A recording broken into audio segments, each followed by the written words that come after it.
ಆತ್ಮೀಯ ವಿದ್ಯಾರ್ಥಿಗಳೇ, ಇಂದಿನ ತರಗತಿಯಲ್ಲಿ 8ನೇ ತರಗತಿ ಸಮಾಜ ವಿಜ್ಞಾನ ವಿಷಯದ ಇತಿಹಾಸ ವಿಭಾಗದಲ್ಲಿ ಬರ್ತಕ್ಕಂಥ ಈ ದಕ್ಷಿಣ ಭಾರತದಲ್ಲಿ ಆಳ್ವಿಕೆ ಮಾಡಿದಂತಹ ಶಾತವಾಹನರು, ಕದಂಬರು ಮತ್ತು ಗಂಗರು, ಈ ಒಂದು ಅಧ್ಯಾಯದ ಬಗ್ಗೆ ಇವತ್ತು ನಾವು ತಿಳಿದುಕೊಳ್ಳೋಣ.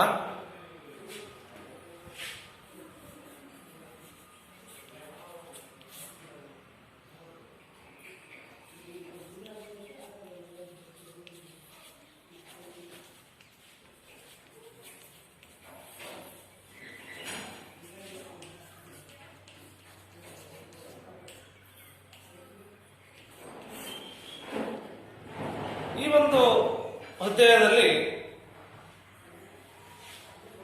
ನಾವು ದಕ್ಷಿಣ ಭಾರತದಲ್ಲಿ ಶಾತವಾಹನ ವಂಶದ ಬೆಳವಣಿಗೆ ಯಾವ ರೀತಿ ಆಯಿತು, ಪ್ರಮುಖ ಗೌತಮಿ ಪುತ್ರ ಶಾತಕರ್ಣಿ ಸಾಧನೆ ಏನು, ಅವರ ಆಡಳಿತ ಯಾವ ರೀತಿ ಇತ್ತು, ಅವರು ಕಲೆ ಮತ್ತು ಸಾಹಿತ್ಯಕ್ಕೆ ಸಂಬಂಧಪಟ್ಟಂತೆ ವಾಸ್ತುಶಿಲ್ಪ ಕ್ಷೇತ್ರಗಳ ಬಗ್ಗೆ, ಮತ್ತೆ ಕರ್ನಾಟಕದಲ್ಲಿ ಸ್ಥಾಪನೆಯಾಗಿರ್ತಕ್ಕಂಥ ಮೊದಲ ರಾಜವಂಶ ಕದಂಬರ ಬಗ್ಗೆ ಮತ್ತು ಕದಂಬರ ಶ್ರೇಷ್ಠ ದೊರೆ ಮಯೂರ ವರ್ಮ ಅಥವಾ ಮಯೂರ ಶರ್ಮನ ಆಡಳಿತ ಪದ್ಧತಿ, ಕಲೆ, ವಾಸ್ತುಶಿಲ್ಪ, ಧಾರ್ಮಿಕ ಕ್ಷೇತ್ರದ ಕೊಡುಗೆಗಳೇನು, ನಂತರ ಗಂಗಾವಂಶದ ಸ್ಥಾಪನೆ ಮತ್ತು ಕಲೆ, ವಾಸ್ತುಶಿಲ್ಪ ಮತ್ತು ಸಾಹಿತ್ಯಕ್ಕೆ ನೀಡಿದಂತಹ ಕೊಡುಗೆಗಳ ಬಗ್ಗೆ ನಾವು ಇವತ್ತು ಈ ಒಂದು ಅಧ್ಯಾಯದಲ್ಲಿ ನಾವು ತಿಳಿದುಕೊಳ್ಳೋಣ. ಇದು ವಿಂಧ್ಯ ಪರ್ವತಗಳು ಉತ್ತರ ಮತ್ತು ದಕ್ಷಿಣ ಭಾರತವನ್ನು ಪ್ರತ್ಯೇಕವನ್ನು ಮಾಡ್ತವೆ. ವಿಂಧ್ಯ ಪರ್ವತ ಶ್ರೇಣಿ ಉತ್ತರ ಭಾರತ ಮತ್ತು ದಕ್ಷಿಣ ಭಾರತವನ್ನು ಪ್ರತ್ಯೇಕ ಮಾಡ್ತಕ್ಕಂಥ ಪರ್ವತದ ಶ್ರೇಣಿ ಯಾವುದಪ್ಪ ಅಂತಂದ್ರೆ ಈ ಒಂದು ವಿಂಧ್ಯ ಪರ್ವತ ಶ್ರೇಣಿ.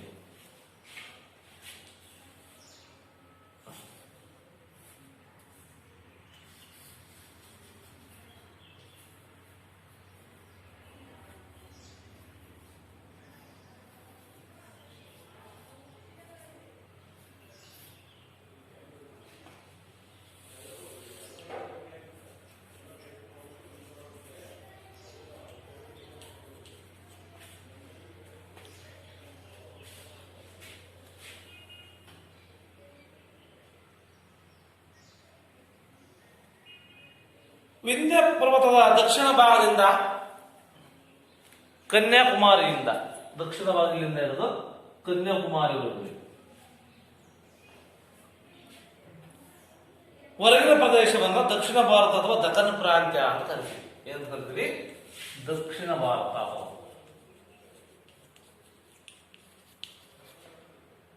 ದಖನ್ ಪ್ರಾಂತ್ಯ.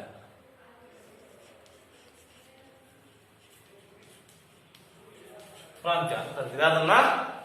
ಈ ಒಂದು ದಕ್ಷಿಣ ಭಾಗದಲ್ಲಿ ಇದನ್ನ ಕನ್ಯಾಕುಮಾರಿ ಇರತಕ್ಕಂಥ ಭಾಗವನ್ನ.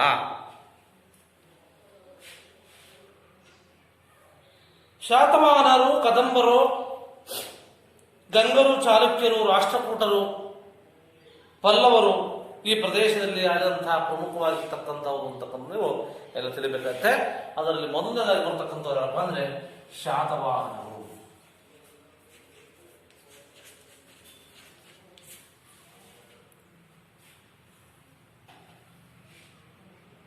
ಇವರು ಕ್ರಿಸ್ತಪೂರ್ವ 230ರಿಂದ 220, 230ರಿಂದ 220, 230 ಅಂತೇಳಿ ಕ್ರಿಸ್ತಪೂರ್ವ ಹೇಳ್ತೇವೆ. ಇಲ್ಲಿ ಶಾತವಾಹನ ವಂಶ ದಖನ್ನಲ್ಲಿ ಸ್ಥಾಪನೆಗೊಂಡಂತ ಮೊದಲ ರಾಜವಂಶ. ಚಂದ್ರಗುಪ್ತರ ಮೌರ್ಯನ ಕಾಲದಲ್ಲಿ ಗೋದಾವರಿ, ಕೃಷ್ಣ ನದಿಗಳ ಮಧ್ಯೆ ನೆಲೆಸಿದ್ದು ಸಾಮರ್ಥ್ಯರಾಗಿ ಕಪ್ಪ ಕಾಣಿಕೆಯನ್ನು ಸಲ್ಲಿಸ್ತಾ ಪೂರ್ವ 220ರ ವೇಳೆಗೆ ಸಿಮುಖ ಸ್ವತಂತ್ರನಾಗಿ ಶ್ರೀಕಾಕುಲಂನ ರಾಜಧಾನಿಯನ್ನಾಗಿ ಮಾಡಿಕೊಂಡು ಮಾಡಿಕೊಡ್ತಾನೆ. ಯಾರು? ಸಿಮ್ಮುಖ, ಮೊದಲ ದೊರೆ. ಶಾತವಾಹನ ಮೊದಲ ಯಾರಪ್ಪ ಅಂದ್ರೆ ಸಿಮ್ಮುಖ. ಶ್ರೀಕಾಕುಲಂ ಈ ಒಂದು ಪ್ಲೇಸ್ ಅನ್ನು ಮಾಡ್ತಾನೆ, ಒಂದು ರಾಜಧಾನಿಯಾಗಿ ಮಾಡಿಕೊಡ್ತಾನೆ. ನಂತರ ಬರ್ತಕ್ಕಂಥ ಗೌತಮಿ ಪುತ್ರ ಶಾತಕರ್ಣಿ ಅಂತ.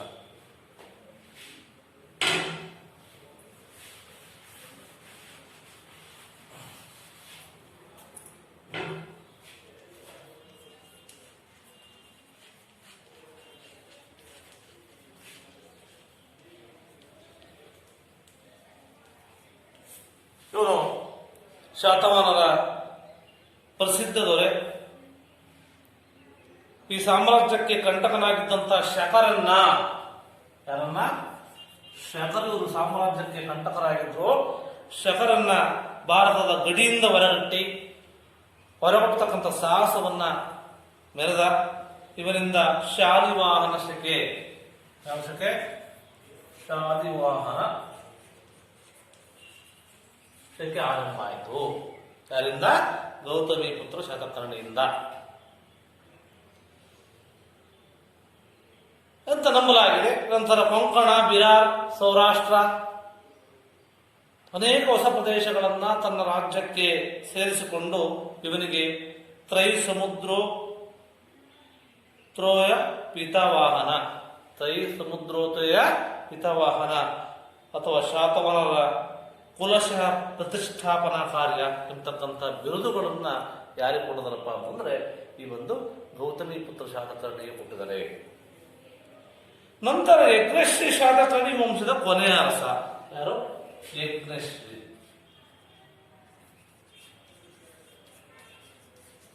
ಯಜ್ಞಶ್ರೀ ಶಾತಕರ್ಣಿ.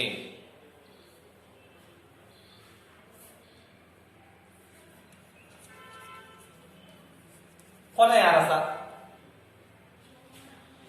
ಇವರ ಕಾಲದಲ್ಲಿ ಶತ್ರಪರವು ನಿರಂತರವಾಗಿ ದಾಳಿಯಿಂದ ಸಾಮ್ರಾಜ್ಯ ಪತನಗೊಳ್ತು.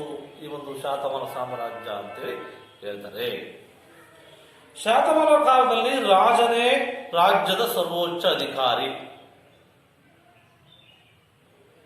ಆಡಳಿತದ ಅನುಕೂಲತೆಗಾಗಿ ರಾಜ್ಯವನ್ನ ಜನಪದಗಳನ್ನಾಗಿ ಅಥವಾ ಜಿಲ್ಲೆ ಅಂತ, ಜನಪದ ಅಂದ್ರೆ ಜಿಲ್ಲೆಗಳನ್ನಾಗಿ ಅವುಗಳಿಗೆ ಅಧಿಕಾರಿಯನ್ನು ನೇಮಿಸಲಾಗಿತ್ತು. ನಗರ ಮತ್ತು ಗ್ರಾಮಗಳ ವ್ಯವಸ್ಥೆ ಸ್ವಯಂ ಆಡಳಿತ ಸಂಸ್ಥೆಗಳು, ಯಾವುದು? ನಗರ ಮತ್ತೆ ಗ್ರಾಮಗಳು ಎರಡು ಸ್ವಯಂ ಆಡಳಿತ ನಡೆಸತಕ್ಕಂಥ ಒಂದು ಸಂಸ್ಥೆಗಳಾಗಿದ್ವು. ಯಾವ ಕಾಲದಲ್ಲಿ? ಶಾತವಾಹನ ಕಾಲದಲ್ಲಿ ಇರ್ತಕ್ಕಂಥ ನೀವು ತಿಳಿಬೇಕಾಗುತ್ತೆ. ಈ ಒಂದು ಸ್ವಯಂ ಆಡಳಿತ ನೋಡ್ಕೊಳ್ತಾ ಇದ್ವು. ಈ ಒಂದು ಸಮಾಜದಲ್ಲಿ ವರ್ಣಭೇದ ಇರಲಿಲ್ಲ. ಯಾವ ಸಮಾಜದಲ್ಲಿ? ಈ ಒಂದು ಶಾತವಾಹನ ಕಾಲದ ಸಮಾಜದಲ್ಲಿ ಸ್ತ್ರೀಯರು ಸಹ ಉನ್ನತ ಅಧಿಕಾರಿ ಸ್ಥಾನಮಾನಗಳನ್ನ ಹೊಂದಿದ್ರು. ರೈತರು, ವ್ಯಾಪಾರಿಗಳು, ಅಕ್ಕಸಾಲಿಗರು, ಬಡಗಿ, ನೇಕಾರ, ಔಷಧಿ ತಯಾರಿಸ್ತಕ್ಕಂಥ ಮುಂತಾದ ಕಸುಬುದಾರರು ಎಲ್ಲಿದ್ರಪ್ಪ ಅಂತಂದ್ರೆ ಈ ಒಂದು ಶಾತವಾಹನರ ಕಾಲದಲ್ಲಿ ಇದ್ರು. ಅನೇಕ ಕಸುಬುದಾರರ ಸಂಘಗಳು ಸಹ ಇದ್ರು ಇಲ್ಲಿ. ಇದೇ ಮುಂದೆ ವಾಣಿಜ್ಯ ಮತ್ತು ವ್ಯಾಪಾರಿ ಸಂಘಗಳಾಗಿ ಈ ಒಂದು ಕಸುಬುದಾರ ಸಂಘಗಳು ತಮ್ಮ ಕಾರ್ಯವನ್ನು ನಿರ್ವಹಿಸಿದವು. ವಿದೇಶಿ ವ್ಯಾಪಾರ ಪ್ರೋತ್ಸಾಹ ಕೊಟ್ಟರು. ಈ ಕಾಲದಲ್ಲಿ ವಿದೇಶಿ ವ್ಯಾಪಾರಕ್ಕೆ ಪ್ರೋತ್ಸಾಹ ಕೊಟ್ಟದ್ದಲ್ಲದೆ ಈ ನಾಸಿಕ್, ಕಲ್ಯಾಣ, ಬ್ರೋಂಚ್ ಭಟ್ಗಳ, ಇಲ್ಲಿ ನಾಸಿಕ್, ಕಲ್ಯಾಣ, ಬ್ರೋಂಚ್ ಭಟ್ಗಳ ಇದೆಲ್ಲ ಏನಪ್ಪ ಅಂತಂದ್ರೆ ತಮ್ಮ ವ್ಯಾಪಾರ ಕೇಂದ್ರಗಳ ಅನ್ನೋದು ಇವರು ತೆರೆದಿದ್ರು. ವೈದಿಕ ಮತಸ್ಥರಾಗಿರ್ತಕ್ಕಂಥ ಶಾತವಾಹನರು. ಯಾವ ಮತ? ಮತ ಯಾವುದು? ವೈದಿಕ ಮತ.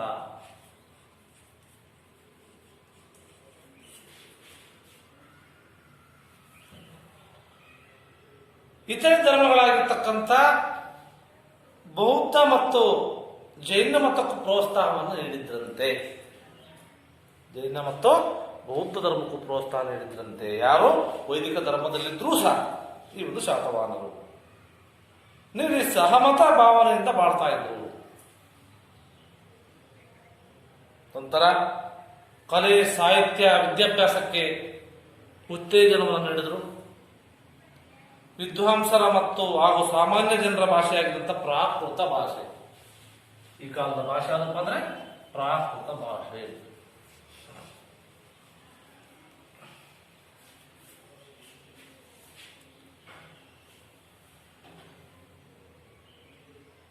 ಸಾಹಿತ್ಯವನ್ನು ಸೃಷ್ಟಿ ಮಾಡೋದ್ರಲ್ಲಿ ಆಲರಾಜ ಬರೆದಂತಹ ಗಥಾ ಸಪ್ತಸತಿ. ಯಾವುದು ಆಲರಾಜ ಅಂದ್ರೆ ಗಥಾ ಸಪ್ತಸತಿ.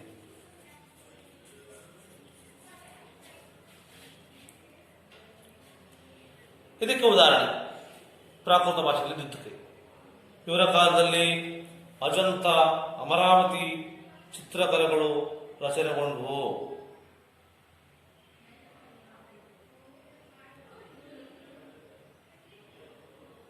ದೇವಾಲಯಗಳು, ವಿಹಾರಗಳು, ಚೈತ್ಯಾಲಯಗಳನ್ನು ಕಟ್ಟಲಾಗಿದೆ. ಅನಂತರ ಕಾರ್ಲೆಯಲ್ಲಿ ಬರ್ತಕ್ಕಂಥ ಚೈತ್ಯಾಲಯವನ್ನ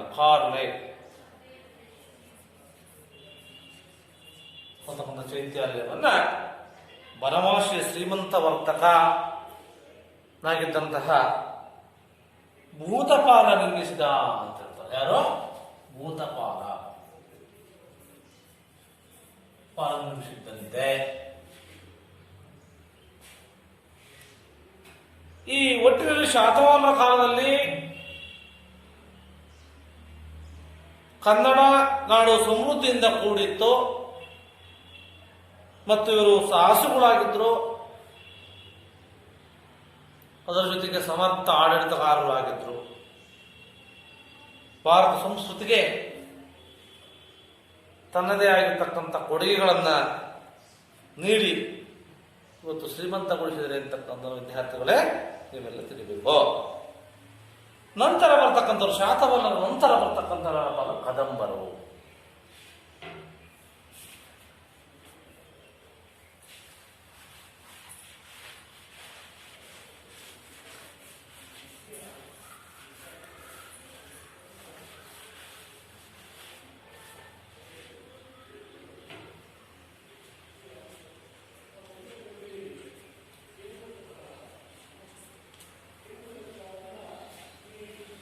ಇವರು 325 340.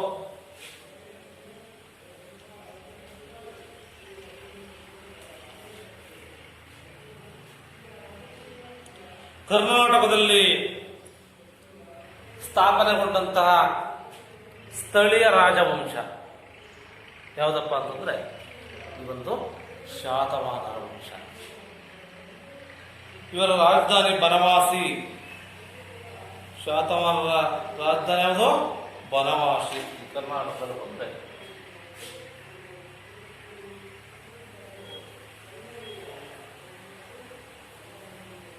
ಉತ್ತರ ಕನ್ನಡದಲ್ಲಿ ಬನವಾಸಿ ಬರುತ್ತೆ.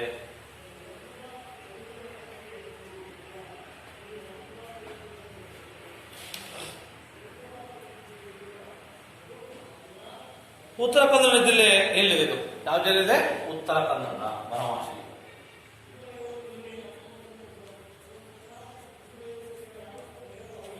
ರಾಜಧಾನಿ.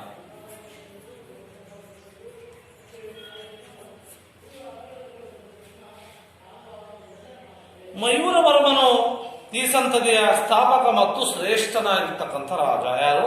ಮಯೂರವರ್ಮ.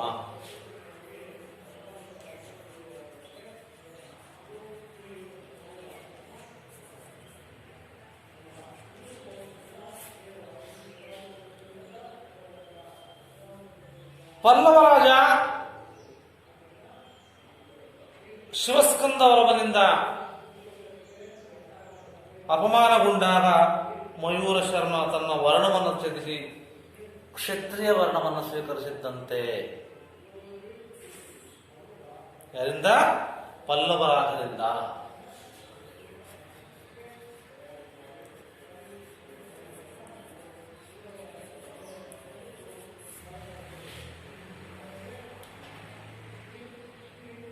ಅನಂತರ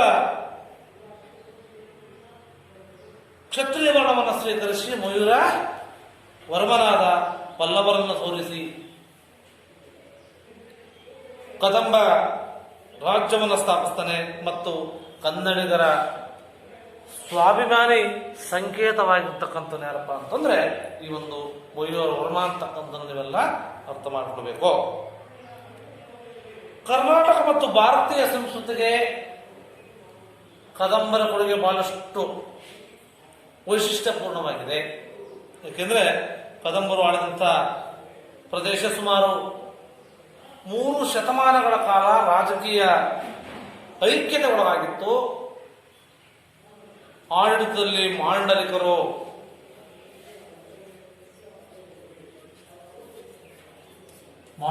ಮಾಂಡಲಿಕರಿದ್ರು, ರಾಜ ಪುರೋಹಿತರು, ಮಂತ್ರಿಗಳು, ಸೇನಾಧಿಪತಿಗಳು.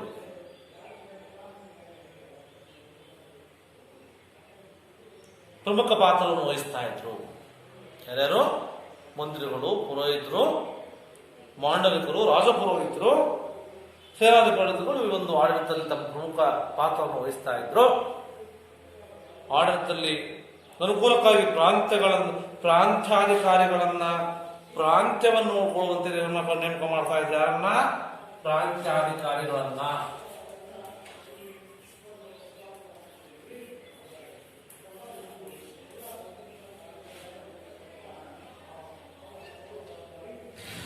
ಭೂಕಂದಾಯ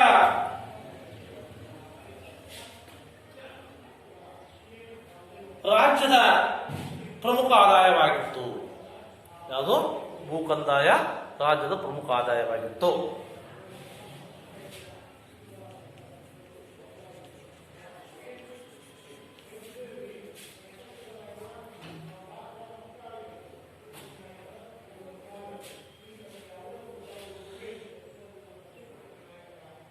ನಂತರ ಬಡಗಿ, ಅಕ್ಕಸಾಲಿಗ, ಕಮ್ಮಾರ, ನೇಕಾರ, ಗಾಣಿಗ, ಕುಂಬಾರ ಇವರೆಲ್ಲ ಮುಂತಾದ ಕಸುಬುಗಳನ್ನ ಇವರು ಮುಖ್ಯವಾಗಿದ್ದವರು. ಕಸುಬುಗಳಲ್ಲಿ ಮುಖ್ಯವಾಗಿದ್ದು ಇವೆಲ್ಲವ. ನಂತರ ಇವರು ವ್ಯವಸಾಯ ಮತ್ತು ವ್ಯಾಪಾರಿಗಳಿಗೆ ಹೆಚ್ಚಿನ ಪ್ರೋತ್ಸಾಹವನ್ನು ಕೊಟ್ಟಿದ್ರು. ಯಾರಿಗೆ? ವ್ಯವಸಾಯ ಮಾಡೋದು. ಕಸುಬೇನು? ವ್ಯವಸಾಯ ಮತ್ತು ವ್ಯಾಪಾರ.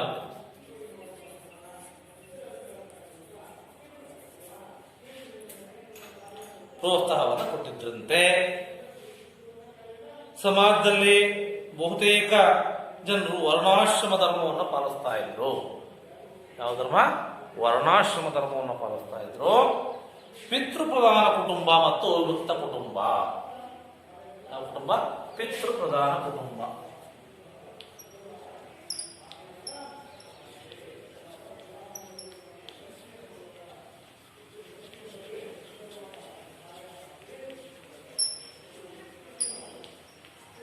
ಪಿತೃಪ್ರಧಾನ ಕುಟುಂಬ ಅಂದ್ರೆ ತಾಯಿ ಮನೆಯ ಎಲ್ಲ ಒಂದು ಜವಾಬ್ದಾರಿ, ಇದು ಯಜಮಾನಿ ಅಂತ ಹೇಳ್ತೀವಲ್ಲ ನಾವು. ಆ ರೀತಿ ತಾಯಿ ಜವಾಬ್ದಾರಿ ಯಜಮಾನಿಯಾಗಿರ್ತಾರೆ ಇಲ್ಲಿ ಪಿತೃಪ್ರಧಾನ ಕುಟುಂಬದಲ್ಲಿ. ಅವಿಭಕ್ತ ಕುಟುಂಬ ಅಂದ್ರೆ ಅವ್ರ ಅಜ್ಜ, ಅವ್ರ ತಾತ, ಅವ್ರ ಮುತ್ತಜ್ಜ, ಅವ್ರ ಮಕ್ಕಳು, ಮೊಮ್ಮಕ್ಕಳು ಎಲ್ಲ ಒಟ್ಟಿಗೆ ವಾಸ ಇರ್ತಕ್ಕಂಥದ್ದನ್ನ ನಾವು ಕರಿತೀವಿ ಅವಿಭಕ್ತ ಕುಟುಂಬ ಅಂತೇಳಿ ಕರಿತೀವಿ. ಆ ರೀತಿಯಾಗಿರ್ತಕ್ಕಂಥ ವ್ಯವಸ್ಥೆ ಎಲ್ಲಿತ್ತಪ್ಪ ಅಂದ್ರೆ ಈ ಒಂದು ಕದಂಬರ ಕಾಲದಲ್ಲಿತ್ತು. ಹೆಚ್ಚು ಪ್ರಾಧಾನ್ಯತೆಯನ್ನು ಕೊಟ್ಟಿದ್ರು. ಕದಂಬರು ವೈದಿಕ ಧರ್ಮದ ಅನುಯಾಯಿಗಳಾಗಿದ್ರು. ಯಾವ ಧರ್ಮ? ವೈದಿಕ ಧರ್ಮ.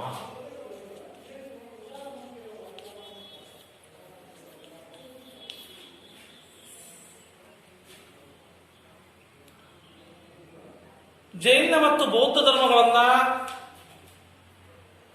ಪ್ರೋತ್ಸಾಹಿಸಿದರು. ಈ ಆನುಗಲ್, ಪುಲಿಗೆರೆ ಸ್ಥಳಗಳಲ್ಲಿ ಜೈನ ದೇವಾಲಯಗಳನ್ನ, ಪುಲಿಗೆರೆ, ಆನುಗಲ್, ಪುಲಿಗೆರೆ ಜೈನ ದೇವಾಲಯಗಳನ್ನ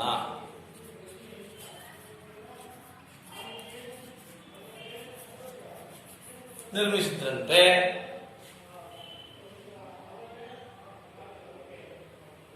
ಮತ್ತು ದೇವಾಲಯಗಳಿಗೆ ಮತ್ತು ವಿದ್ವಾಂಸರಿಗೆ ದಾನ ದತ್ತಿಗಳನ್ನು ಇರ್ತಕ್ಕಂಥದ್ದು. ನಂತರ ದಾನ ದತ್ತಿಗಳನ್ನು ನೀಡಿ ಕರ್ನಾಟಕದಲ್ಲಿ ಜೈನ ಸಂಸ್ಕೃತಿಯನ್ನ ಹರಡಲಿಕ್ಕೆ ಉತ್ತೇಜನವನ್ನು ಕೊಡತಕ್ಕಂಥ ಸಾಮ್ರಾಜ್ಯ ಯಾವುದಪ್ಪ ಅಂತಂದ್ರೆ ಈ ಒಂದು ಕದಂಬ ಸಾಮ್ರಾಜ್ಯ. ಇಷ್ಟೆಲ್ಲ ಪ್ರೋತ್ಸಾಹ ಕೊಟ್ಟಿದ್ರಂತೆ. ನಂತರ ಕದಂಬ ನಾಡಿನಲ್ಲಿ ಬೌದ್ಧ ಧರ್ಮ ಉಚ್ಚಾಯ ಸ್ಥಿತಿಯಲ್ಲಿತ್ತೋ, ಯಾವ ಸ್ಥಿತಿಯಲ್ಲಿತ್ತೋ?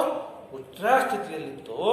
ಇದು ಎರಡು ಪ್ರಮುಖ ಕೇಂದ್ರಗಳಾಗಿರ್ತಕ್ಕಂಥ ಅಜಂತ ಮತ್ತು ಬನವಾಸಿಯನ್ನು ಒಳಗೊಂಡಿತ್ತು. ಯಾವ್ದಾವುದೋ ಅಜಂತ ಮತ್ತು ಬನವಾಸಿ.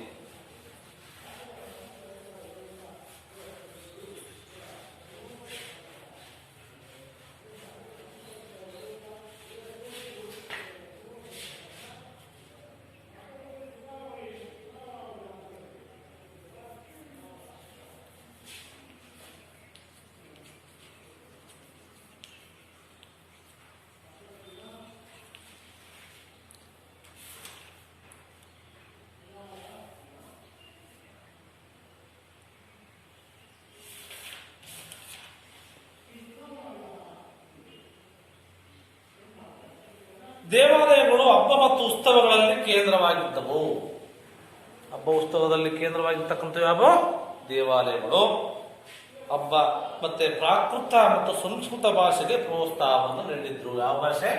ಶಾತವರು ಪ್ರಾಕೃತ ಭಾಷೆಗೆ ಪ್ರೋತ್ಸಾಹ ಕೊಟ್ಟರೆ ಕದಂಬರು ಪ್ರಾಕೃತ ಮತ್ತು ಸಂಸ್ಕೃತ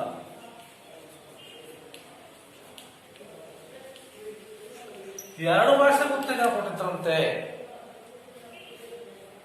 ಆದರೆ ಕನ್ನಡವು ಜನರ ಭಾಷೆ ಆಗಿತ್ತು. ಮಾತಾಡ್ತಕ್ಕಂಥದ್ದೇನು? ಕನ್ನಡನೇ, ಬೇರೆ ಭಾಷೆಯನ್ನು ಮಾತಾಡ್ತಿರ್ಲಿಲ್ಲ.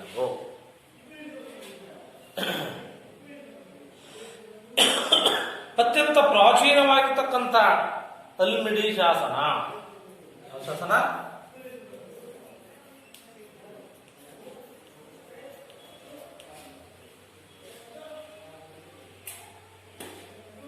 ಇದು 5ನೇ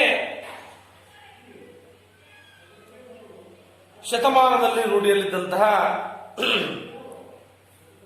ಕನ್ನಡ ಭಾಷೆಯ ಸ್ವರೂಪವನ್ನು ತೋರಿಸುತ್ತಂತೆ. ಎಷ್ಟನೇ ಶತಮಾನ?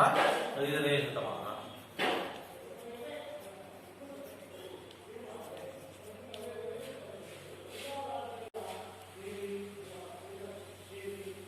ಮತ್ತಿದು ಇದೇ ಕನ್ನಡದಲ್ಲಿ ಇರುವಂತಹ ಮೊದಲ ಶಾಸನ ಅಂತ. ಕನ್ನಡದ ಮೊಟ್ಟ ಮೊದಲ ಶಾಸನ ಕೇಳಬಹುದು ನಿಮಗೆ ಎಕ್ಸಾಮಿಗೆ. ಕನ್ನಡದ ಮೊಟ್ಟ ಮೊದಲ ಶಾಸನ ಯಾವುದಪ್ಪ ಅಂತಂದ್ರೆ ನೀವು ಅಲ್ಮಿಡಿ ಶಾಸನ. ಇದು ಯಾರ ಕಾಲದಲ್ಲಿ ಸಿಕ್ಕಿತ್ತವು ಅಂತಂದ್ರೆ ಬನವಾಸಿಯ ಕದಂಬರ ಕಾಲದಲ್ಲಿ ಸಿಕ್ಕಿತ್ತು. ನಂತರ ಕರ್ನಾಟಕದಲ್ಲಿ ವಾಸ್ತುಶಿಲ್ಪ ಕಲೆಯ ತಳಹದಿಯನ್ನ ಕದಂಬರು ಹಾಕಿದ್ರು. ಹಾಕುವುದರ ಮೂಲಕ ಬನವಾಸಿಯಲ್ಲಿ ಅನೇಕ ದೇವಾಲಯಗಳನ್ನು ಮತ್ತು ಬಸದಿಗಳನ್ನ ದೇವಾಲಯ ಮತ್ತು ಬಸದಿಗಳು ಎಲ್ಲಿ ಈ ಒಂದು ಬನವಾಸಿ ನಿರ್ಮಾಣ ಮಾಡುವುದರ ಮೂಲಕವಾಗಿ ಕದಂಬರ ಕಾಲದಲ್ಲಿ ಪ್ರಾಥಮಿಕ ಮತ್ತು ಉನ್ನತ ಶಿಕ್ಷಣಕ್ಕೆ ಹೆಚ್ಚಿನ ಪ್ರೋತ್ಸಾಹ ಇತ್ತು, ಅಭಿವೃದ್ಧಿಗೊಳ್ತು. ಶಿಕ್ಷಣ ಕೇಂದ್ರಗಳಾಗಿರ್ತಕ್ಕಂಥ ಅಗ್ರಹಾರಗಳು, ಬ್ರಹ್ಮಪುರಿಗಳು ಹಾಗೂ ಅಗ್ರಹಾರಗಳು, ಬ್ರಹ್ಮಪುರಿಗಳು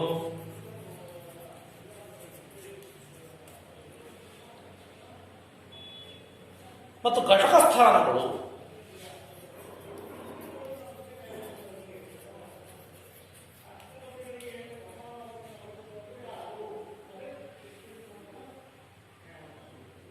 ಈ ಸ್ಥಾಪನೆಗೊಂಡು ಕಾಲದಲ್ಲಿ ಯಾವುದು ಅಗ್ರಹಾರಗಳು, ಬ್ರಹ್ಮಪುರಿ, ಘಟಕ ಸ್ಥಾನಗಳು ಈ ಒಂದು ಶಿಕ್ಷಣ ಕೇಂದ್ರಗಳನ್ನು ಶಿಕ್ಷಣವನ್ನು ಕೊಡಲಿಕ್ಕೆ ಪ್ರಾರಂಭ ಮಾಡಿದ್ದು. ಆ ಕಾಲದ ಪ್ರಮುಖ ಅಗ್ರಹಾರಗಳು ತಾಳಗುಂದ ಮತ್ತು ಬಳ್ಳಿಗಾವೆ ಅಂತ. ಇಲ್ಲಿ ತಾಳಗುಂದ ಮತ್ತೆ ಬೆಳ್ಳಿಗಾವೆ ಬನವಾಸಿಯಾಗಿ ಬರ್ತಕ್ಕಂಥ ತಾಳಗುಂದ.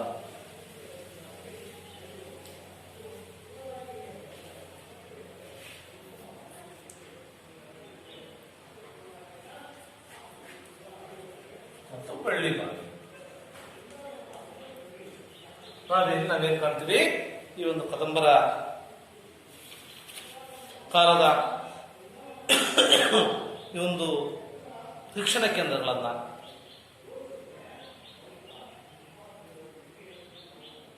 ಅಗ್ರಹಾರಗಳು ಗುರುಕುಲಗಳಾಗಿದ್ದು ವಸತಿ ಶಾಲೆಯಂತೆ ನಡೀತಾ ಇದ್ವು. ಅಗ್ರಹಾರಗಳು ಏನಾಗಿದ್ವು?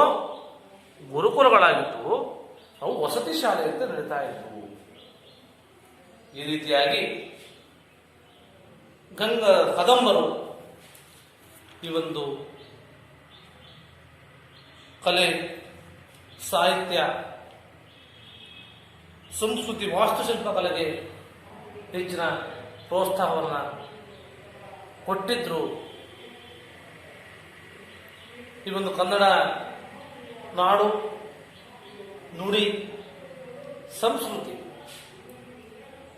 ಎಲ್ಲ ಕ್ಷೇತ್ರಕ್ಕೂ ಉತ್ತಮವಾಗಿರ್ತಕ್ಕಂಥ ಸ್ಥಾನಮಾನಗಳನ್ನು, ಅವಕಾಶಗಳನ್ನು ಕೊಟ್ಟವರು ಯಾರಪ್ಪ ಅಂತಂದ್ರೆ ಕದಂಬರು. ಈ ಒಂದು ಶಿಕ್ಷಣ ಕೇಂದ್ರ ಕ್ಷೇತ್ರದಲ್ಲಿ ಆಗಿನ ಕಾಲದಲ್ಲಿ ಅಂತಹ ಅಗ್ರಹಾರಗಳನ್ನ, ಬ್ರಹ್ಮಪುರಿಗಳನ್ನ, ಘಟಕಸ್ಥಾನಗಳು, ವಸತಿ ಶಾಲೆಯನ್ನ ಆ ವಿದ್ಯಾರ್ಥಿಗಳಿಗೆ ಶಿಕ್ಷಣವನ್ನು ಕೊಡ್ತಾ ಇದ್ರು ಅಂತಂದ್ರೆ ಅವರು ಯಾವ ಮಟ್ಟದಲ್ಲಿ ಅವತ್ತಿನ ಶಿಕ್ಷಣ ಇತ್ತು ಅಂತಕ್ಕಂಥದ್ದನ್ನ ನಾವೆಲ್ಲ ಅರ್ಥ ಮಾಡಿಕೊಡ್ಬೇಕಾದ ವಿದ್ಯಾರ್ಥಿಗಳೇ.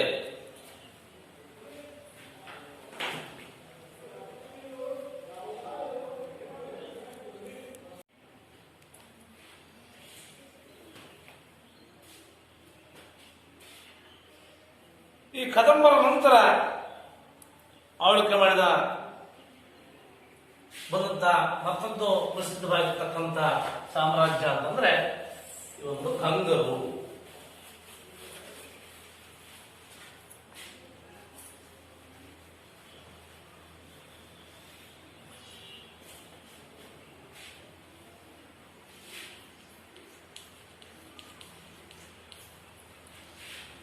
ಗಂಗರಾಜ ಈ ವಂಶದ ಉನ್ನತಿ ಮತ್ತು ಅವನತಿ ಕರ್ನಾಟಕ ಇತಿಹಾಸದ ಆದಿಭಾಗದ ಒಂದು ಮುಖ್ಯ ಅಧ್ಯಾಯ ಅಂತಾರೆ. ಯಾರು?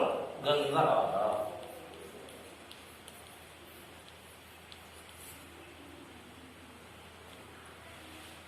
ಗಂಗವಂಶದ ಸಂಸ್ಥಾಪಕರು ತಮ್ಮನ್ನ ಇಕ್ಷ್ವಾಕು ವಂಶದವರು. ಯಾವ ವಂಶ? ಇಕ್ಷ್ವಾಕು ವಂಶದವರು ಅಂತ ಹೇಳ್ತಾ ಇರ್ತಾರೆ. ಹೇಳ್ಕೊಂಡ್ರು. ಇಲ್ಲಿ ಕೋಲಾರ, ತಲಕಾಡು ಅಥವಾ ಮಾನ್ಯಪುರ ಅಂತ. ಕೋಲಾರ,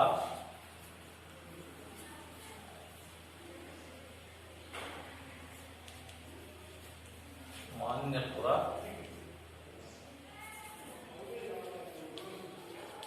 ಅಥವಾ ತಲಕಾಡು. ನಾವು ವಿದ್ಯಾರ್ಥಿಗಳೇ ಈ ಒಂದು ಪ್ರವಾಸ ಸಂದರ್ಭದಲ್ಲಿ ಈ ಒಂದು ತಲಕಾಡನ್ನ ನೋಡಿದ್ವಿ, ತೋರಿಸಿದ್ವಿ ಕೆಲವು ಟೈಮಲ್ಲಿ. ಇಲ್ಲಿ ಈ ಕೋಲಾರ, ತಲಕಾಡು ಅಥವಾ ಮಾನ್ಯಪುರ, ಈಗಿನ ಮಣ್ಣೆ, ನೆಲಮಂಗಲ, ಬೆಂಗಳೂರು ಗ್ರಾಮಾಂತರ ಜಿಲ್ಲೆಗಳಲ್ಲಿ ಇವುಗಳಿಂದ ಈ ಒಂದು ರಾಜ್ಯವನ್ನ ಆಳಿದ್ರು ಅಂತ ಹೇಳ್ತಾರೆ. ಈ ಒಂದು ಸಾಮ್ರಾಜ್ಯ ದಡಿಗ ಎಂಬತಕ್ಕಂಥ ರಾಜ, ಯಾರು? ದಡಿಗ ಎಂಬತಕ್ಕಂಥ ರಾಜನಿಂದ ಏನಾಯ್ತು? ಗಂಗಾವಾಡಿ ರಾಜ್ಯ 27 ಮಂದಿ ರಾಜರುಗಳಿಂದ ಆಳಲ್ಪಟ್ಟಿತ್ತು. ಗಂಗಾವಾಡಿ 27 ಮಂದಿ ರಾಜರು ಆಳ್ವಿಕೆಯನ್ನು ಮಾಡಿದ್ರಂತೆ. ಇಲ್ಲಿ ಈ ಒಂದು ಗಂಗಾವಾಡಿಯಲ್ಲಿ ಇಲ್ಲಿ ದುರ್ವಿನಿತ ಗಂಗರಲಿತ ಅಂತ ಪ್ರಸಿದ್ಧರಾಗಿರ್ತಕ್ಕಂಥವ್ರು. ಯಾರು? ದುರ್ವಿನಿತ, ಪ್ರಸಿದ್ಧ ದೊರೆ.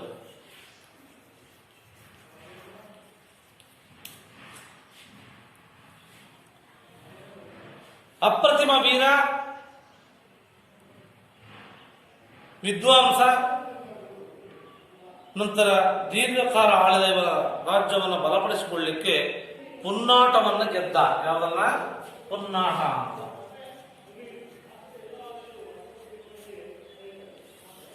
ಗೆದ್ದ.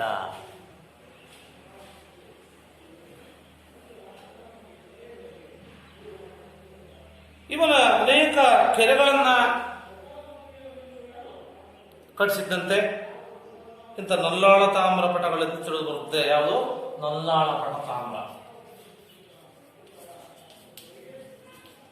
ಕೆರೆಗಳನ್ನು ನಿರ್ಮಿಸಿದ್ದ. ಈತನು ಸಾಹಿತ್ಯ ಪ್ರೇಮಿಯಾಗಿದ್ದ. ಏನಾಗಿದ್ದ?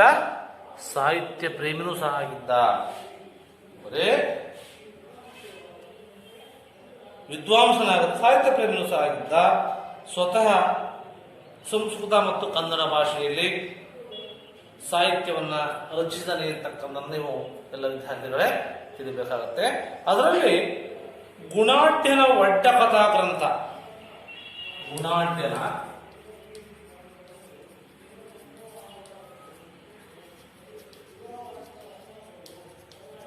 ಒಡ್ಡ ಕಥಾ ಇರ್ತಕ್ಕಂಥ ಗ್ರಂಥವನ್ನ ಪ್ರಾಕೃತ ಭಾಷೆಯಿಂದ, ಯಾವ ಭಾಷೆ? ಪ್ರಾಕೃತ ಭಾಷೆಯಿಂದ ಏನೇ ಮಾಡಿದ್ದ? ಸಂಸ್ಕೃತ ಭಾಷೆಗೆ ಭಾಷಾಂತರವನ್ನು ಮಾಡಿರ್ತಕ್ಕಂಥ ಕೀರ್ತಿ ಯಾರಿಗೆ ಸಲ್ಲುತ್ತಪ್ಪ ಅಂತಂದ್ರೆ ಇವತ್ತು ಧ್ರುವೀಯರಿಗೆ ತಲುಪುತ್ತ ಅವನ ಕೊಡುಗೆ ಅಂತ ತಿಳಿಬೇಕಾಗುತ್ತೆ. ಈ ರೀತಿಯಾಗಿ ಗಂಗರು ಆಳ್ವಿಕೆಯನ್ನು ಮಾಡಿದ್ರು. ಹಾಗಾದ್ರೆ ಇವರ ಗಂಗರ ಕೊಡುಗೆಗಳೇನಾಗದೆ ಅಂತೇಳಿ, ಗಂಗರ ಕೊಡುಗೆಗಳು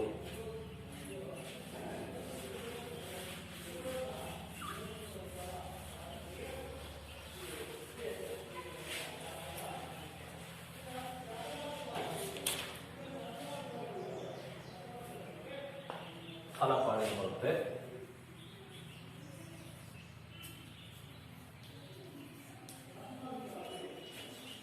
ತಲಕಾಡು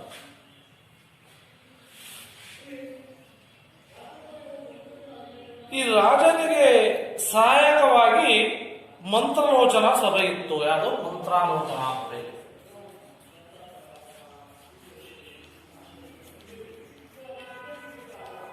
ಇತ್ತು. ಮಂತ್ರಿಗಳು ಮತ್ತು ವಿವಿಧ ಆಡಳಿತ ಶಾಖೆಗಳ ಮೇಲ್ವಿಚಾರಣೆ ನೋಡ್ಕೊಳ್ತಾ ಇದ್ರು. ಯಾರು? ಮಂತ್ರಾಲೋಚನಾ ಸಭೆಯಲ್ಲಿ ಮಂತ್ರಿಗಳು ನೋಡ್ತಾ ಇದ್ರು.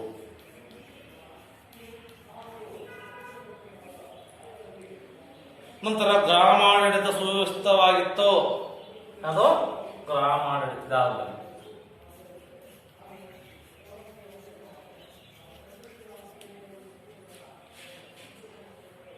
ಗ್ರಾಮ ಸಭೆ, ಭೂಕಂದಾಯ, ತೆರಿಗೆ. ಈ ಗ್ರಾಮಾಡಳಿತದಲ್ಲಿ ಗ್ರಾಮ ಸಭೆ.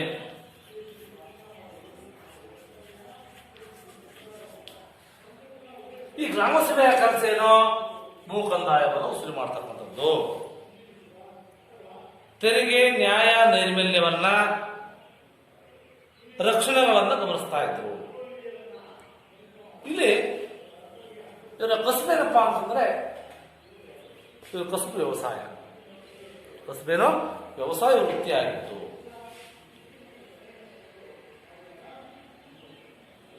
ನಂತರ ನೇಯ್ಗೆ ಮಾಡ್ತಕ್ಕಂಥದ್ದು, ಕಮ್ಮಾರಿಕೆ ಮಾಡ್ತಕ್ಕಂಥದ್ದು. ಇದನ್ನ ನೇಯ್ಗೆ ಮತ್ತು ಕಮ್ಮಾರಿಕೆ.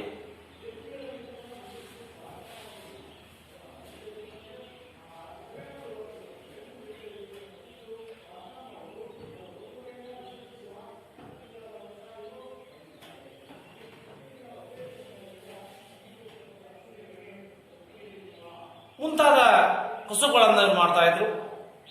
ಇತರ ರಾಷ್ಟ್ರಗಳೊಂದಿಗೆ ಉತ್ತಮವಾಗಿರ್ತಕ್ಕಂಥ ವ್ಯಾಪಾರ ಸಂಬಂಧಗಳು ಸಹ ಇದ್ವು.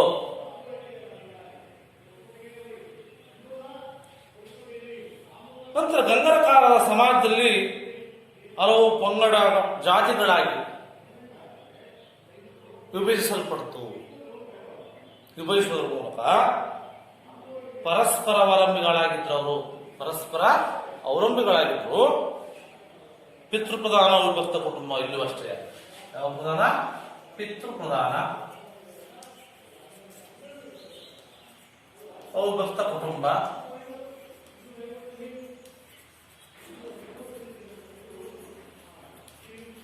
ಈ ಒಂದು ಪ್ರಧಾನವಾಗಿರ್ತಕ್ಕಂಥದ್ದಾಗಿತ್ತು. ಸಾಮಾನ್ಯವಾಗಿತ್ತು. ಈ ಸಮಾಜದಲ್ಲಿ ಸತ್ಯಶೀಲತೆ, ಸ್ವಾಮಿ ನಿಷ್ಠೆ ಅಂತ ಸತ್ಯಶೀಲತೆ ಮತ್ತು ಸ್ವಾಮಿ ನಿಷ್ಠೆ.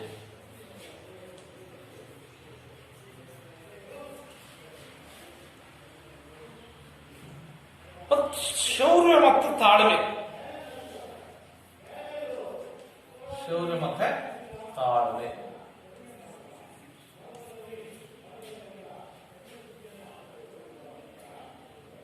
ನಿಮ್ಮ ಸಾಮಾಜಿಕ ಮೌಲ್ಯಗಳಿಂದ ಇವರು ಪ್ರಭಾವಿತರಾಗಿದ್ದರು. ಯಾವುದರಿಂದ? ಸತ್ಯವನ್ನು ಹೇಳ್ತಕ್ಕಂಥದ್ದು, ಸ್ವಾಮಿನಿಷ್ಠೆ ಅನ್ನತಕ್ಕಂಥದ್ದು, ಶೌರ್ಯತಕ್ಕಂಥ ಶೌರ್ಯ ಮತ್ತು ಧೈರ್ಯ ಅನ್ನೋ ತಾಳ್ಮೆ. ಏನಪ್ಪ ಅಂತಂದ್ರೆ ತಾಳ್ಮೆ ಇತ್ತು ಇವರಲ್ಲಿ. ಇವರೊಂದು ಕಾಲ ಜನರು ಜಾತಿ ಪದ್ಧತಿ ಇದ್ರೂ ಸಹ, ವಿವಿಧ ಪಂಗಡ ಜಾತಿಗಳು ಇದ್ರೂ ಸಹ ಆ ಒಂದು ತಾಳ್ಮೆ ಅಂತಕ್ಕಂಥ ಇವರು ಬೆಳೆಸಿಕೊಂಡಿದ್ರು. ಇವರು ಅವರ ಸಾಮಾಜಿಕ ಮೌಲ್ಯಗಳಾಗಿದ್ದು ಏನೋ ಅವರ ಸಮಾಜದ ಮೌಲ್ಯಗಳು. ನಂತರ ಚೈತ್ಯಾಲಯ, ದೇವಾಲಯ, ಮಠ ಮತ್ತು ಅಗ್ರಹಾರಗಳು. ಮಠಗಳಿದ್ದ ಕಾಲದಲ್ಲಿ ಚೈತ್ಯಾಲಯಗಳಿದ್ದು,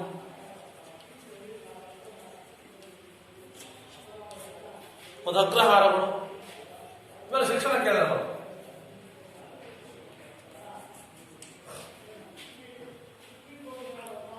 ಶಿಕ್ಷಣ ಇರ್ತಕ್ಕಂಥ ಕೇಂದ್ರಗಳಾಗಿದ್ವು. ಉನ್ನತ ವಿದ್ಯಾಭ್ಯಾಸಕ್ಕೆ ಬ್ರಹ್ಮಪುರಿ ಅಥವಾ ಘಟಕ ಸ್ಥಾನಗಳಿದ್ದು. ಹೇಳಿದ್ರೆ ಕದಂಬರ ಕಾಲದಂತಹ ಬ್ರಹ್ಮಪುರಿ ಮತ್ತೆ ಘಟಿಕ ಸ್ಥಾನಗಳನ್ನು ನಾವು ಕಾಣ್ತಾ ಇದ್ದವು. ಈ ತಲಕಾಡು, ಶ್ರವಣಬೆಳಗೊಳ, ಬಂಕಾಪುರ ಮತ್ತು ಪೆರೂರು. ಯಾರು? ತಲಕಾಡು, ಶ್ರವಣಬೆಳಗೊಳ,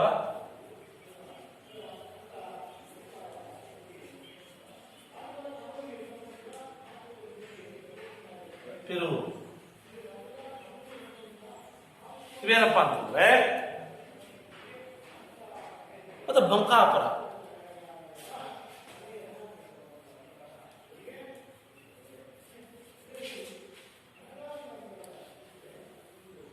ಇವು ಜ್ಞಾನಾರ್ಜನೆಯ ಕೇಂದ್ರಗಳು. ಏನು? ಜ್ಞಾನಾರ್ಜನೆಯ ಕೇಂದ್ರಗಳಾಗಿದ್ದು ಹೆಸರನ್ನ ಇಡಲಾಗಿದೆ. ಗಂಗರು ಜೈನ ಮತ ಅವಲಂಬಿಗಳಾಗಿದ್ರು. ಜೈನ ಮತ ಅಭಿವೃದ್ಧಿಗೆ ಬಂತು. ಯಾರು? ಜೈನ ಮತ. ಗಂಗರ ಧರ್ಮ ಯಾವ್ದಪ್ಪ ಅಂತಂದ್ರೆ ಜೈನ ಮತ, ಜೈನ ಧರ್ಮ.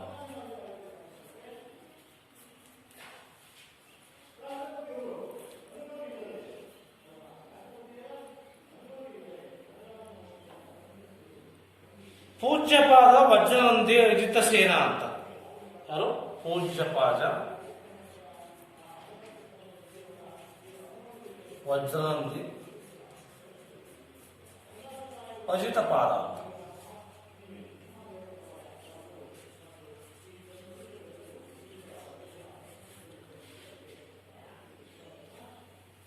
ಮುಂತಾದವರುಗಳಿಂದ ಈ ಧರ್ಮ ಜನಪ್ರಿಯವಾಯಿತು. ಅಲ್ಲದೆ ಶ್ರವಣಬೆಳಗೊಳದಲ್ಲಿ 58 ಅಡಿ ಎತ್ತರದ ಏಕಾಶಲಾಭ ಮಠ. ಎಷ್ಟಡಿ?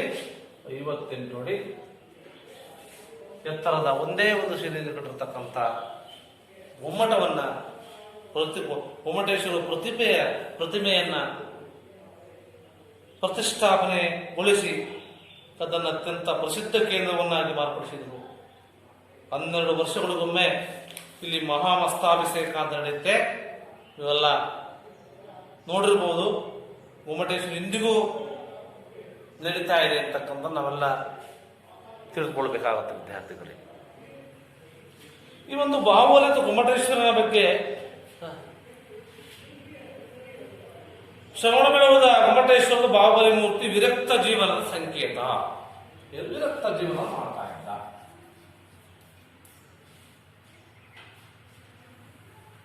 ನಾಲ್ಕನೇ ರಾಜಮಲ್ಲನ ಮಂತ್ರಿಯಾಗಿದ್ದಂತಹ ಚಾವುಂಡರಾಯ ನಿರ್ಮಿಸಿದ್ದಂತೆ ಇದನ್ನ. ಯಾರು? ಚಾವುಂಡರಾಯ.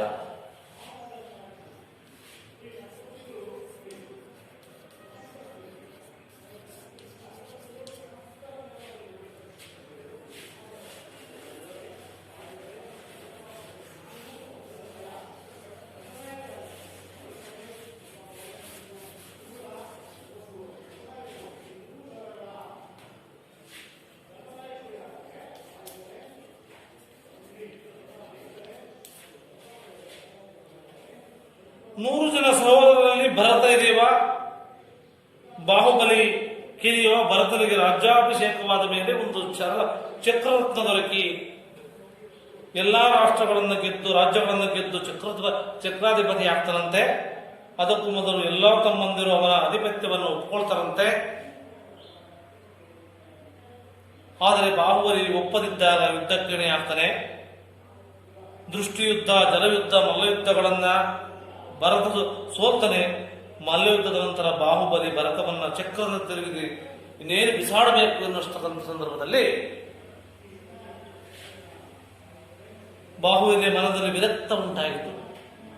ಅಣ್ಣನನ್ನ ಕೆಳಗಿಳಿಸಿ ನಮಸ್ಕಾರ ಮಾಡಿ ನಿರ್ವಾಣಕ್ಕೆ ಹೋಗಿ ನಿಂತ ತಪಸ್ಸು ಮಾಡ್ತಾನಂತೆ. ಆದರೂ ಸಹ ಮುಕ್ತಿಯಾಗದಿದ್ದಾಗ ಬಾಹುಬಲಿ ತನ್ನ ಅಣ್ಣನ ಸಾಮ್ರಾಜ್ಯದಲ್ಲಿ ನಿಂತು ತಪಸ್ಸು ಮಾಡುವುದರಿಂದ ಅವನಿಗೆ ನಿರ್ವಾಣ ದೊರಕುತ್ತಿಲ್ಲವೆಂದು ತಿಳಿದಂತ ಬಾಹುಬಲಿ ಭರತನೇ ಒಂದು ಬಾಹುಬಲಿ ಸಾಮ್ರಾಜ್ಯ ಬಾಹುಬಲಿಯನ್ನ ಎಂದು ಅದನ್ನ ಆಳದತ್ತಕ್ಕೂ ತಾನೆಂದು ಅವನಿಗೆ ಮೋಕ್ಷವನ್ನು ಲಭಿಸ್ತಕ್ಕಂಥ ಕೆಲಸವನ್ನ ಆಗುತ್ತೆ. ಬಾಹುಬಲಿ ಬಗ್ಗೆ ಸಂಕ್ಷಿಪ್ತವಾಗಿ. ನಂತರ ಗಂಗರು ಕಲೆ ಮತ್ತು ವಾಸ್ತುಶಿಲ್ಪಗಳಿಗೆ ಹೆಚ್ಚಿನ ಪ್ರೋತ್ಸಾಹವನ್ನು ನೀಡಿದ್ರು. ಅದಕ್ಕೆ ಕಲೆ ಮತ್ತು ವಾಸ್ತುಶಿಲ್ಪಕ್ಕೆ ಇವರು ಸುಂದರ ದೇವಾಲಯಗಳನ್ನ ಮತ್ತು ಬಸದಿಗಳನ್ನ ಮತ್ತೆ ಬಸದಿಗಳನ್ನ ನಿರ್ಮಾಣ ಮಾಡಿದ್ರು. ಅದರಲ್ಲಿ ಬಂಡೆಯಲ್ಲಿರ್ತಕ್ಕಂಥ ಕಪಿಲೇಶ್ವರ ದೇವಾಲಯ,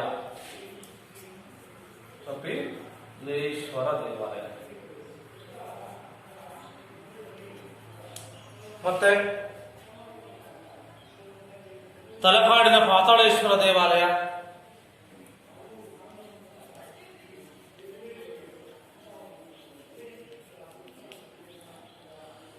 ನಂತರ ಮುರುಳೇಶ್ವರ,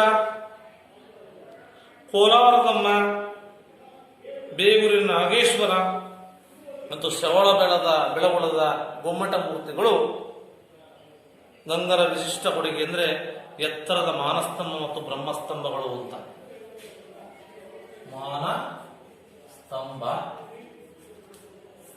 ಮತ್ತೆ ಬ್ರಹ್ಮಸ್ತಂಭ ಅಂತಕ್ಕಂಥ ಅತ್ಯಂತ ಅವರ ಕೊಡುಗೆ, ಗಂಗರ ಕೊಡುಗೆ ಅಂತ ಹೇಳ್ಬೋದು. ಸಾಹಿತ್ಯಾಭಿಮಾನಿಗಳಾಗಿರ್ತಕ್ಕಂಥ ಗಂಗರಾಜರು ಸಂಸ್ಕೃತ, ಪ್ರಾಕೃತ ಮತ್ತು ಕನ್ನಡ ಭಾಷೆಗಳಿಗೆ ಪ್ರೋತ್ಸಾಹವನ್ನು ನೀಡಿದ್ರಿಂದ ಅನೇಕ ಗ್ರಂಥಗಳು ರಚನೆ ಆದವು. ಅದರಲ್ಲಿ ಇಮ್ಮಡಿ ಮಾಧವ ಬರೆದಂತ ದತ್ತಕ ಸೂತ್ರ ಅಂತಕ್ಕಂಥ ಇಮ್ಮಡಿ ಮಾಧವ ಬರೆದ. ಟಿಪ್ಪಣಿ ಬರೆದ ದುರ್ವಿತನದ ದುರ್ವಿನಿತನ ಶಬ್ದಾವತಾರ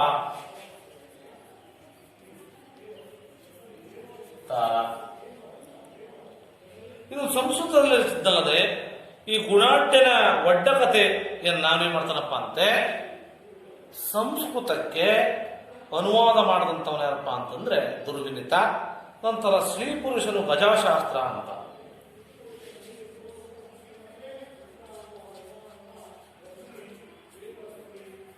ಗಜಾಶಾಸ್ತ್ರ ಎಂಬ ಗ್ರಂಥವನ್ನ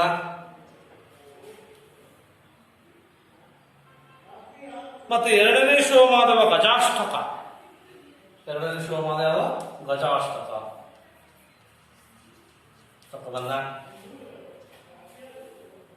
ಕೃತಿಯನ್ನ ರಚಿಸಿದ ಜೊತೆಗೆ ಕವಿ ಹೇಮಸೇನ ಅಂತಕ್ಕಂಥವನು.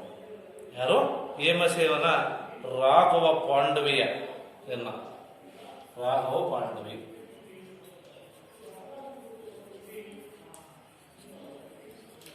ಪಾಂಡವಿಯನ್ನ ವಾದಿಸಿಂಹನು ಗದ್ಯ ಚಿಂತಾಮಣಿ. ಯಾವುದು? ಗದ್ಯ ಚಿಂತಾಮಣಿ.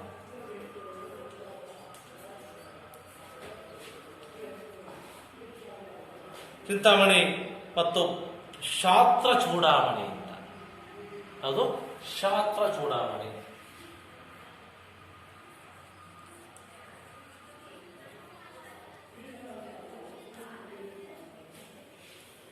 ಈ ಒಂದು ಗ್ರಂಥವನ್ನ ನೇಮಿಚಂದ್ರನು ದ್ರವ್ಯಸಾರ ಸಂಗ್ರಹ. ನೇಮಿಚಂದ್ರ ಯಾವುದು? ದ್ರವ್ಯಸಾರ ಸಂಗ್ರಹ. ಚಾವುಂಡರಾಯನು ಚಾವುಂಡರಾಯ ಪುರಾಣ.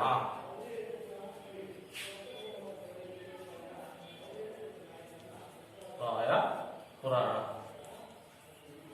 ಗ್ರಂಥವನ್ನ ರಚನೆ ಮಾಡಿ ಪ್ರಸಿದ್ಧರಾಗಿದ್ರು ಅಂತಕ್ಕಂಥ ವಿದ್ಯಾರ್ಥಿಗಳೇ ನೀವೆಲ್ಲ ತಿಳಿದುಕೊಳ್ಬೇಕಾಗುತ್ತೆ. ಈ ರೀತಿಯಾಗಿ ವಿದ್ಯಾರ್ಥಿ ಇವತ್ತಿನ ತರಗತಿಯಲ್ಲಿ ಈ ಒಂದು ದಕ್ಷಿಣ ಭಾರತದ ಪ್ರಮುಖ ಮಂಥನಗಳಲ್ಲಿ ಯಾದವ ಕದಂಬರ ಒಂದು ಕೊಡುಗೆಗಳು, ಅವರ ಸಾಧನೆಗಳು ಮತ್ತು ಅವರು ಕಲೆ ಮತ್ತು ಸಾಹಿತ್ಯಕ್ಕೆ ನೀಡಿದಂಥ ಪ್ರೋತ್ಸಾಹದ ಬಗ್ಗೆ ಎಲ್ಲ ವಿದ್ಯಾರ್ಥಿಗಳಿಗೆ ಇದುವರೆಗೂ ನೀವು ಎಲ್ಲ ತಿಳಿದುಕೊಂಡಿದ್ದೀರಿ.